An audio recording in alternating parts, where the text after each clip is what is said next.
Making room and making plans. Moving up, letting go, and kicking back.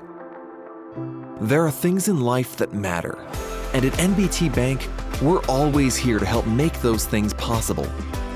Because making it easier for you to live your life and focus on what matters to you is what we focus on every day.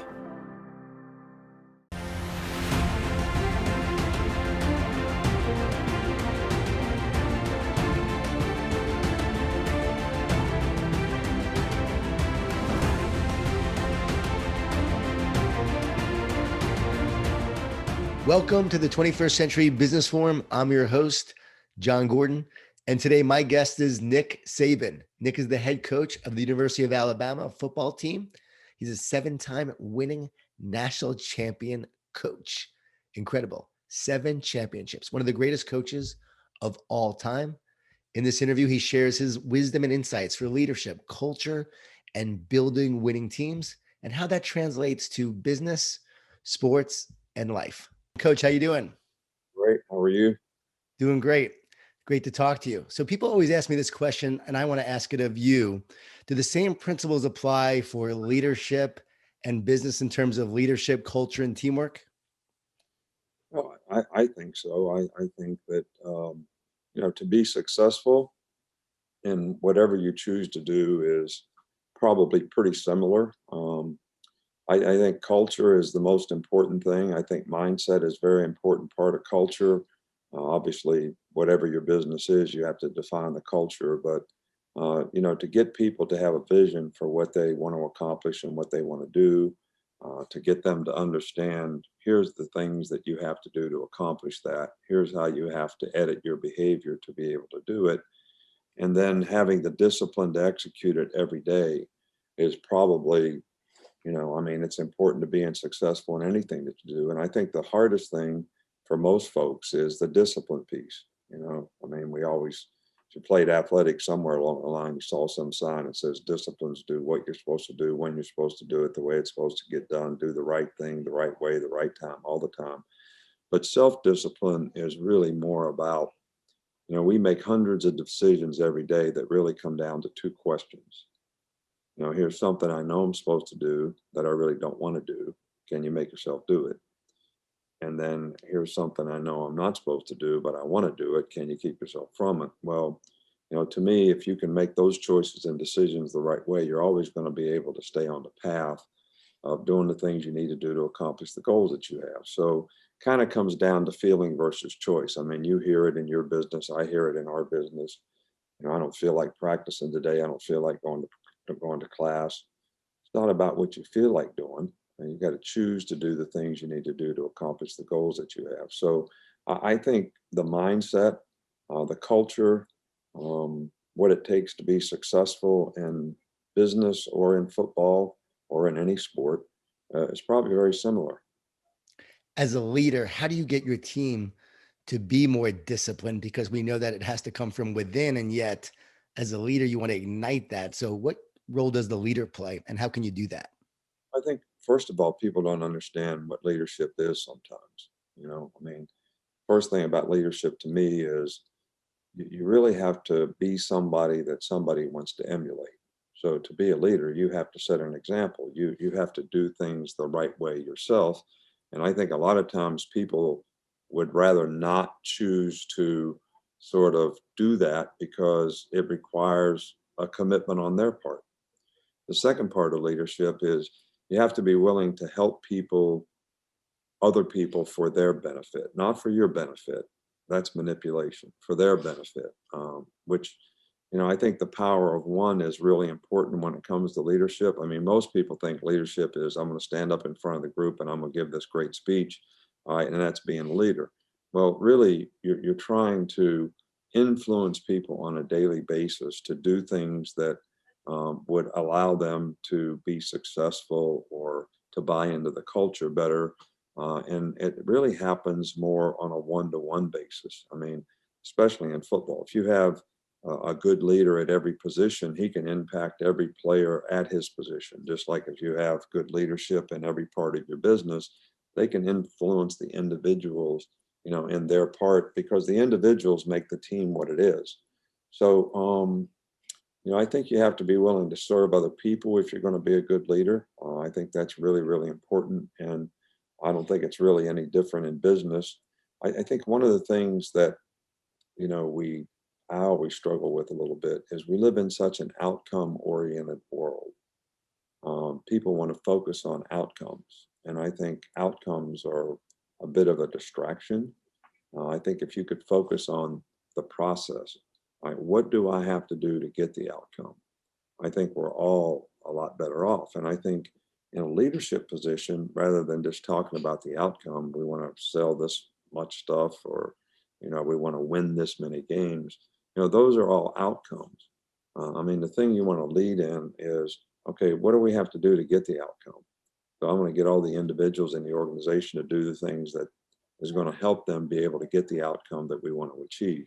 It's like around here, we don't have any signs up in the building that says win the national championship. We don't have any signs up that says win the SEC. We do have a sign that says be a champion. And if we can get this kind of behavior, whether it's togetherness, whether it's being positive, whether it's being responsible for your own self-determination when it comes to doing your job, whether it's work ethic, perseverance, overcoming adversity, pride and performance, all these things. If we can get all these things to a certain level, then our team is going to have a really good chance of winning a championship. So the emphasis is always on what do you have to do to get the outcome. I love that you said that because my next question was going to be about the process. And so you've been talking about the process for years, and now everyone talks about the process, and you are known for that. So what is the process? Like, how does the process lead to the results? Can you define process? Process is very simply the things that you have to do to get the outcome that you want. So whether you set a goal or you have a vision for what you want your business to be, now you got to sit down and define this is what we have to do to do it. This is what we have to do it. And to me, that's the process. And that's really what you want people to be focused on. Do all these little things that are going to lead to the outcome, not, I got to sell 10 cars this month. Well, basically, what do you have to do to sell 10 cars?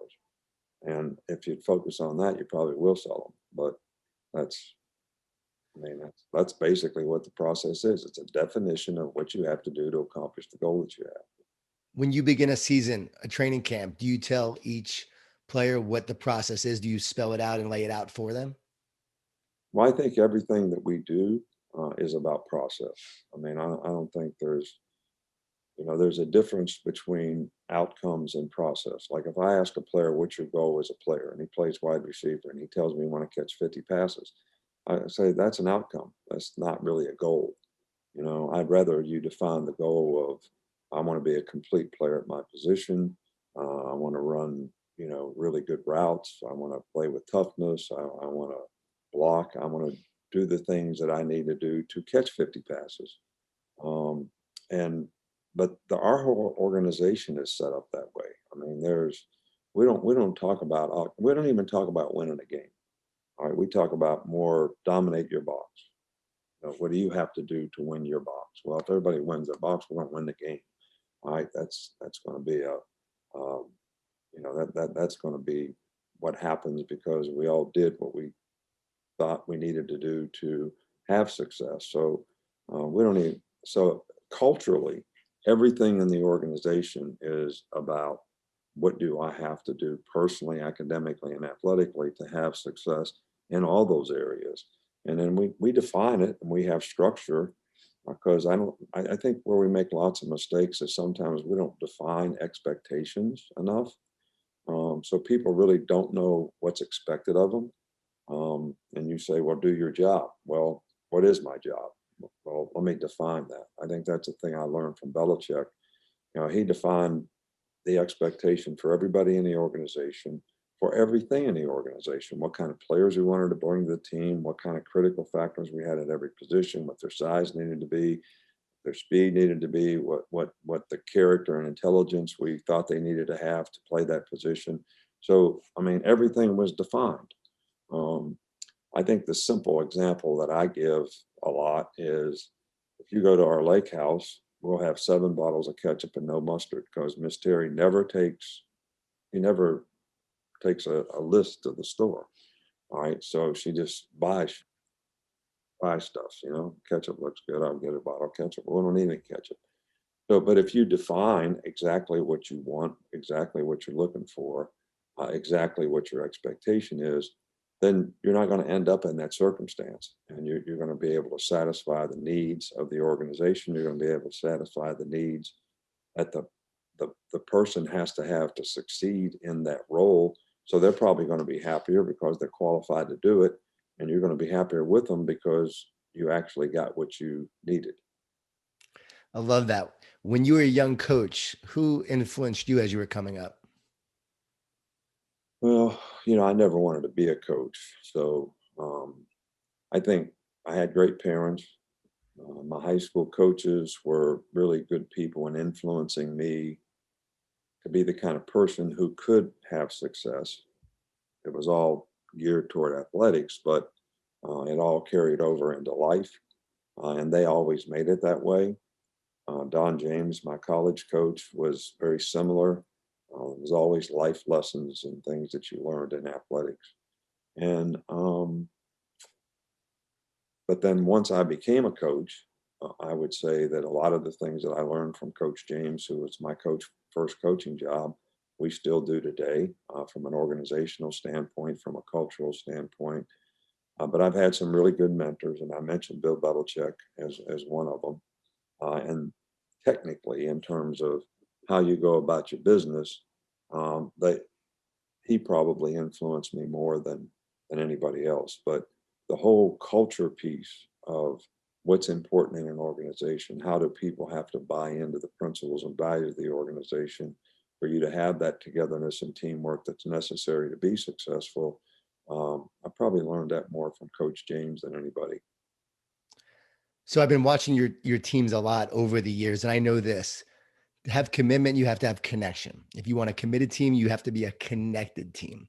And this year, your team was very connected, very committed. You can tell there was something different about this team. They were playing for each other. Can you talk about, you don't have to give the secret, but what was it about this team? What made them come together in such a powerful way? And what did you learn about that this year from this team? I think a couple of things. I think the circumstances contributed to it, where a lot of people really struggled with COVID. I think COVID made our team more together for a couple of reasons. First of all, something got taken away that they pretty much took for granted, that they were going to be able to have spring practice, summer conditioning, play a normal season. And that got taken away from them a year ago in March. And I think they learned to appreciate it more. And then when we did Zooms and we did things apart, I think they actually developed better relationships because they communicated with each other more, even though it wasn't person to person, it was more on Zoom.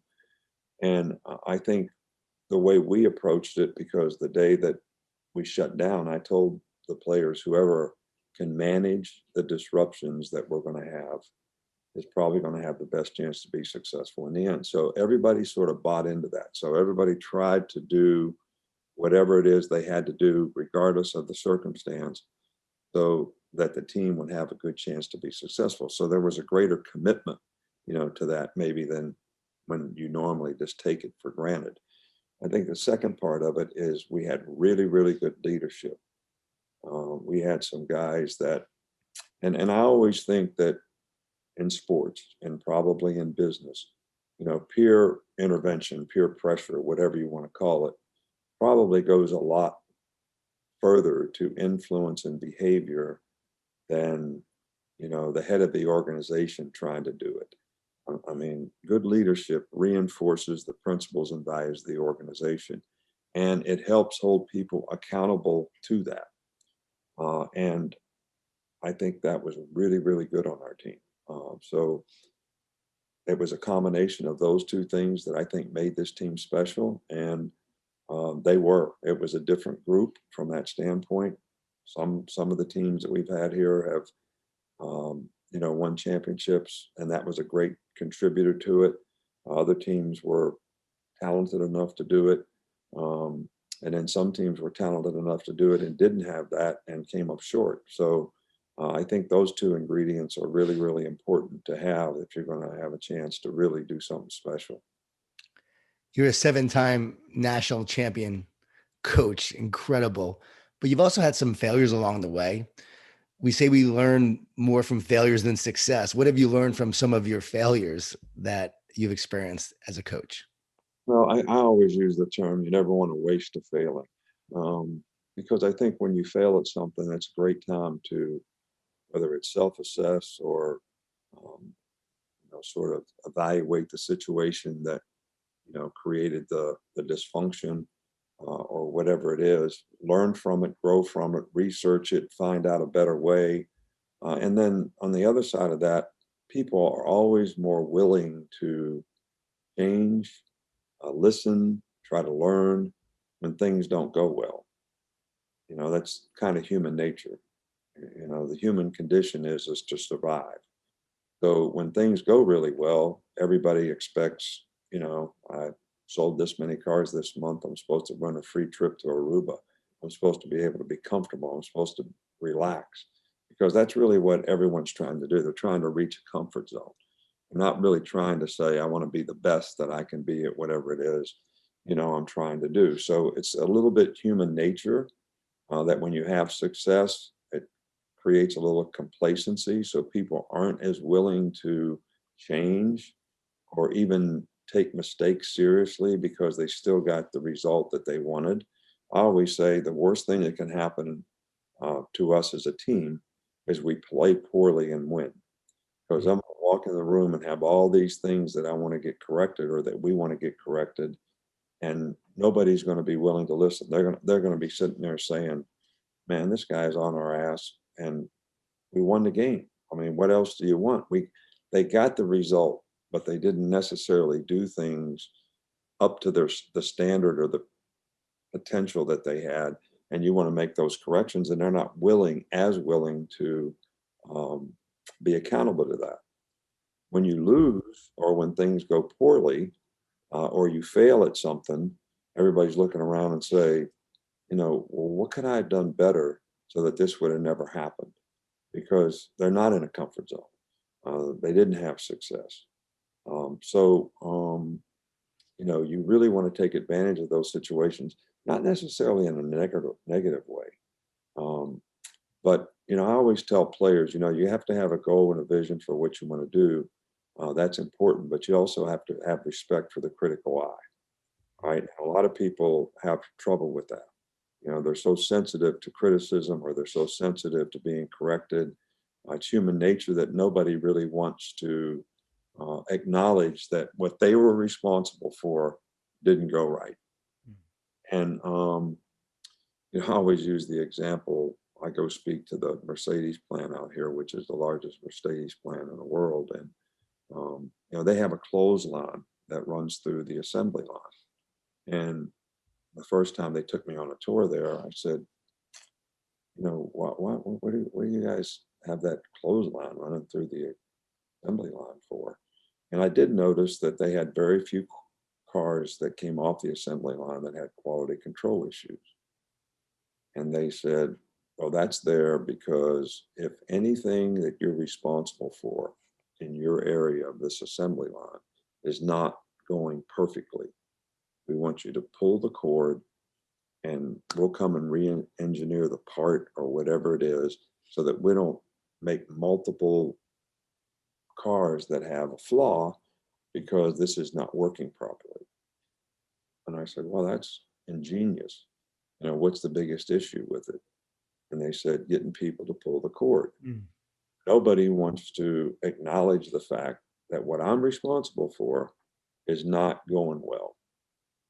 So that's a part of human nature, but you have to overcome that and have respect for the critical eye if you're going to be able to improve, because you have to be able to self-assess, and you have to say, this is an area that I need to improve at, if you really want to be as good as you can be. And some people have a hard time with that. That goes to ownership, right? Being able to own your performance, owning your own desire to get better. No question. I think taking ownership is like, I always use the term, be responsible for your own self-determination. That means you're not blaming somebody else. Um, you can have enough strength and ego to say, I made a mistake. It's my bad. How can I fix it? Let me learn from it so I can get better, rather than being defensive and look for a reason why it happened, because you don't have enough strength and character or conviction to do things the right way, to be able to take that criticism. John Madden said that winning is a great deodorant. It covers up what stinks about your team. We're talking about discomfort leading to growth. So as a leader, how do you challenge your team when they are winning, but you're not seeing the right things happen? Well, I think because we don't talk about winning a lot, we talk about standard. Here's the standard that we're trying to establish. And you're either living up to the standard or you're not. And the scoreboard doesn't necessarily reflect that or determine that. Your individual performance, however, and self-assessing that, as well as listening to people who are evaluating it, is a very important part of that. So, did we play to the standard or not? Is your behavior and what you're doing right now helping you reach the goals that you have or not? And I think, you know, taking that approach really helps with players having a different vision. But again, it goes right back to that outcome. If everything's based on outcome, then winning is going to be fine. If everything's based on standard of excellence, then that necessarily doesn't determine that. And if you look at a season or a business cycle or a year in business or whatever, as it's the whole, okay, it's not one victory, right? It's how do we progress and continue. I guess a good analogy is you could look at climbing a mountain, and if you put the schedule of who you play, up the mountainside, you're continuing to try to climb, and the closer you get to the top, the more treacherous it gets. Right? It's colder, it's icier, more difficult to sustain. It's harder to breathe. So you have all this adversity all of a sudden that you have to overcome. Well, if you're not prepared for that and you're always satisfied that you just won the game, then I don't know that you can ever get there. The best leaders cascade leadership throughout the organization so that the culture is spread throughout the team, the organization. Great leaders coach their leaders, they coach their coaches. So, how important is that for you as a leader to coach your coaches? So many of your coaches go on to be head coaches elsewhere. So clearly you're doing something right and something really well. So, how do you coach your coaches, and how important is that for a leader to do that? I don't think there's any question about the fact that it's really, really important, because one person cannot, I mean, you can establish the culture, but you have to have a myriad of people who carry that culture out throughout your organization. I think the military is probably, a good example of, there's some general up here that sort of says this is how it's going to be, and then you got these captains and lieutenants and sergeants that are carrying out, this message or method to, a large group of people. And I think that's critical. And, my simple way to evaluate that is, and I say it to coaches all the time, because we have a standard and we have a culture. And, sometimes I see people allowing things to sort of slip by. And I say, well, that's not really how we want to do it. And the coach looks at me like a little funny. And I just look at him and say, if you're not coaching it, you're letting it happen. So it's a great, Yeah. it, If it's not coming out the way it's supposed to be, you're letting it happen. love that. So let's talk about negativity. We know that negativity can sabotage a team. an organization, a company, a football program. I wrote a book called The Energy Bus, which is about energy vampires that will sabotage your team. I know that you don't allow energy vampires to sabotage your team. So how do you deal with energy vampires? What's a rule that you implement in your program to make sure negativity doesn't sabotage it? Well, I think that, people who don't buy into the culture, people who don't buy into, the principles and values of the organization, which is what makes the culture what it is, they all have an opportunity to do it. They all have a choice to do it. Uh, and I don't think you can depend on those kind of people. Um, and if you do, and you have other people that are doing the things that you ask them to do, you're going to have divisiveness in your organization or team. I know you've heard the analogy that I used before. You got to get the right people on the bus. You got to get the wrong people off the bus. Then you got to get them in the right seats, right? Which means they're in the right role to be able to do the things that you want them to do to help the organization. So, look, this is not for everybody. And I really tell players that there's high expectation. We have a high expectation to our standard and what you have to do to commit yourself to the standard and the work that you have to do to be able to get to the standard. And if you're not willing to commit to those things, then this is not it's not for you. I use the term sometimes, everybody can't play for the Yankees. There's a high expectation. You got a high standard. Everybody expects them to win all the time. And that's challenging for everybody in the organization, but everybody's got to buy into the standard and the principles and values that you have in the organization and the standard that you have an expectation that everybody reaches. And that's not necessarily the outcome, right? Which is what everybody starts to think about. How much money did we make? How many cars did we sell? How many games did we win? Not what I'm talking about. I'm talking about the internal things that help you do those things to the level that you'd like to achieve. Talk about standard when Alabama doesn't win a championship or has a down year. The pundits and the critics come out and they start saying, "Oh, Nick Saban's teams are no longer great, and maybe he's lost his edge." And I always laugh when I see that because I'm like, you don't know Nick Saban. Like, he's coming back and he's going to build a great team again. You keep going, keep building great teams. So I just have to ask you, like, what drives you to continue to build such great teams and to be such a great coach?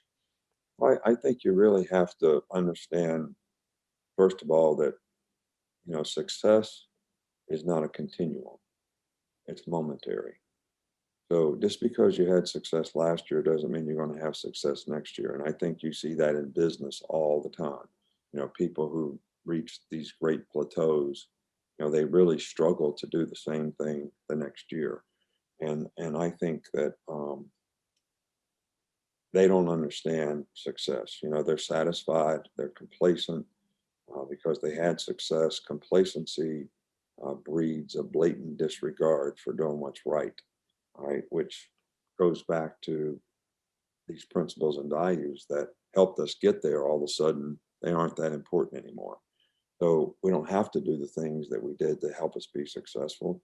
But even greater than that, you have to say, even though we had success, we still had failings along the way. And there's things that we need to get fixed, and there's things that we can make better in our organization. So how are we going to improve? So you're constantly, trying to build. And the way I personally do it is I say every year is like I just took a new job. Right. Mhm. So regardless of how we did last year, it's like I just took the job at UCLA or Southern Cal or University of Alaska. It doesn't matter. Right. And I'm gonna start all over. Right. And rework, the whole organization, not assume that the players in the organization, um, because everybody's role changes. 25% of our team changes every year. So the guys that were leaders last year, they're not here anymore. So who's going to be the next leaders? You're going to have people who have to step up and fill in positions that are going to be different. the strengths of the players that you have are going to be different. So you got to figure out, how is this team going to win? The team that we have last year is different than the team that we have this coming year. So how is this team going to win? We won here running the ball when Derrick Henry was a tailback, and and then we won it throwing it because we had really good receivers. So how is this team going to win? I mean, very challenging when you look at it from that standpoint to just, continue. And I don't think anybody likes to lose. I know I don't like to lose. And if you don't pay attention to these details, all you've done is create a target for yourself when you have success. So everybody's saying, well, how they do it, right? And we want to beat them. And if we beat them, we've arrived. So it's even more challenging to stay on top of your game because you're going to get everybody else's best game. So you got to be flexible. You got to have a good plan, but you also have to constantly evaluate that plan. And like I have a lot of one-on-one meetings with people in the organization trying to get them to understand what their role needs to be. That's so good. A lot of small businesses right now are struggling. There's a lot of negativity in the news. You're really good at helping your team tune out the negativity that's out there. So can you give us advice in terms of, if we are a small business, if we're hearing all the negative attention in the media, how do we overcome that? How do we stay focused on what matters most? Well, first of all, in my opinion, and this is not to disrespect anybody, but you have to sort of shut out the outside noise. Okay, so, and it's very challenging now because you have internet, Twitter, Facebook, 101 news people out there that all have to figure out something to talk about. So there's always a controversy. There's always somebody picking one side and picking the other. But the fact of the matter is none of that really matters internally in your organization, and it doesn't really help. If you know what you need to do in your business to make your business work, and you look at it in a very, I'm going to use the word again, process-oriented way, and not be influenced by external factors, I call them, people outside who have an opinion, who may not even have all the facts, then you'll have a better chance probably to function the best possible way you can function based on the circumstance and the hand that you're dealt. So don't always get good cards, but good card players always can play the hand that he's dealt. And I don't think you can listen to what everybody else thinks and be able to do that. We have that issue with players all the time. They listen to what everybody else thinks. Other people create expectations for them, which creates anxiety, which doesn't really help them focus on what they need to focus on to improve. And I'm constantly trying to shut off the outside noise, the external factors, just distractions. The scoreboard's a distraction. Should you play differently when you're ahead 14 points or behind 14 points? That's an external factor. Should you play differently when you're playing a good player or against a not so good player? If the standard of what you do is relative to you, and I tell players all the time, when I was in the NFL, they did a cut-up of you. I was just watching you. I didn't really know who you were playing against. I didn't know what the score of the game was when I was watching you. So why would you make that external factor affect your performance? And it's the same kind of thing when you talk about business and what everybody's talking about and all these external factors that really are not determining factors as to whether you're going to be successful or not. That's such great advice. For a final question, for small business owners or business owners in general, or CEOs, leaders, what could they do to win this year? We're talking about 2021. 2020 has been a tough year. You know how to come off of tough years and have winning seasons. How can people build winners this year?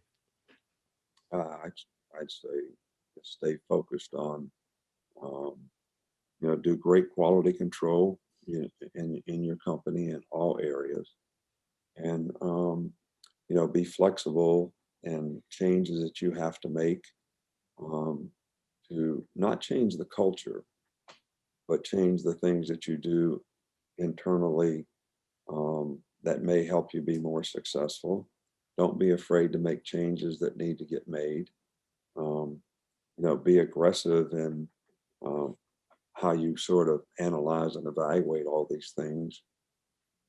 And, the thing that I hate most is when somebody says, that's the way we've always done it. I mean, it just blows my mind, right? Um, you're not having success and you analyze it and you think you're not having success and nobody wants to change because that's always the way we've done it. There's an old saying, if you do things like you've always done it, you'll get the same results that you always got. So they could be good or they could be bad, but if they're bad and you want to be good, you better be willing to change. So I would stay focused and be disciplined on your process and make sure that people in your organization are committed to executing that, and be flexible and make changes that you need to make if things aren't going the way, because things change all the time. Nothing goes in a straight line. The stock market doesn't always go up. Oil prices don't always go up. All right. So everything changes. Nothing goes in a straight line all the time. So, interest rates, they go up and down. I mean, so you have to be able to adjust and adapt with all those things, relatively speaking, and you have to expect that it's going to happen that way. That's such a great point because you innovated and adapted as a football coach. Your offense is different than it was years ago, and you've been willing to do what it takes to succeed in today's game, right? So I think you're a great example of innovation and adaptation. And it's based on the circumstances. It's based on, the people you have in the organization. Sometimes it's based on the circumstances of how things change. Um, and what's going to be the next best way to take advantage of those changes. Nick Saban, thank you so much for joining us. I learned a ton today, and I really appreciate making the time to educate us, inspire us, and equip us as leaders, business owners, and people who want to make a difference. Thank you so much. Thank you. I enjoyed it. You all have a blessed day. All right. See you later. And I want to thank our sponsors for making this possible, and also you, the viewer, for watching. We appreciate you. Please join us May 12th for my next guest, Josh Lichtner. He's an incredible innovation expert, and he talks about how to innovate your way to growth and success. We'll see you there.